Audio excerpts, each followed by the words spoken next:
Hi, thanks for tuning into Just 1A today with Aaron Frischberg. I'm talking to Brittany Diego, the founder of Fashion Mentor. How's it going, Brittany? It's going very well. Thank you for having me, Aaron. Welcome. And so, just to kind of start things off, I was wondering if you had $50,000 to spend on anything and you could buy one thing, what would you use it for? I'd say definitely shoes because it's my Okay, favorite thing, and sure. that could easily be $50,000 depending on the brand.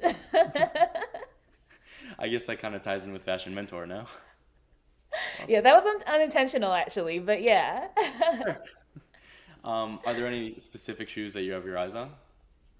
Oh my gosh, I love the Versace's, and Jeffrey Campbell is another one of my favorite brands, and of course Louboutins. Okay, nice. Wow. Are you familiar with any of those?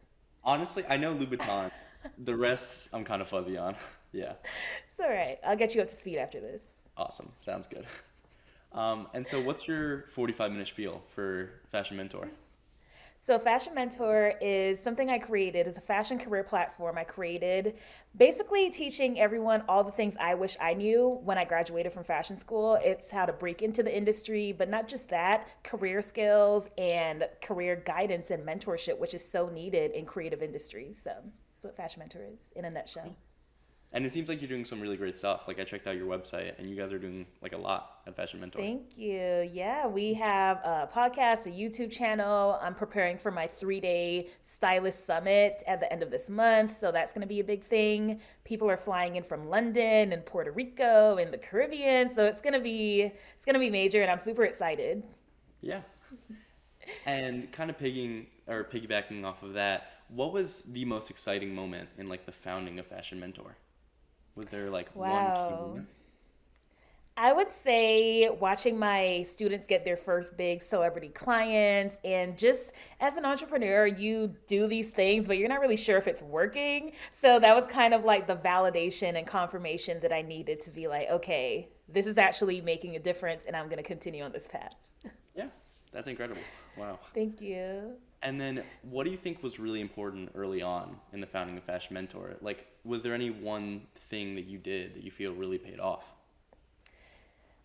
Honestly, I would say the persistence because when you're starting a new business, you're not going to get a lot of support, unfortunately. And I feel like a lot of people give up because they're not getting that support that they thought they would get from family and friends. So you have to really be mentally strong to be an entrepreneur and to continue on with it when you're not really getting, much support in the beginning, which you probably won't. Yeah, That sounds bad, but that's the truth. sure. Yeah, that makes sense. Yeah. And then, like, what was your passion behind starting Fashion Mentor? Was this just kind of like always something that you were interested in? Yeah, so all my life I knew I wanted to be in fashion. I was this weird kid that was kind of career focused, and I knew that was my path since I was 10 years old. Then I ended up finding a fashion high school here in LA, which is a very unique thing that's only LA would have. And of course, majored in fashion design. So my whole life has just been fashion, fashion, fashion. And after I graduated, I didn't really have the career guidance that I needed to actually get a good job.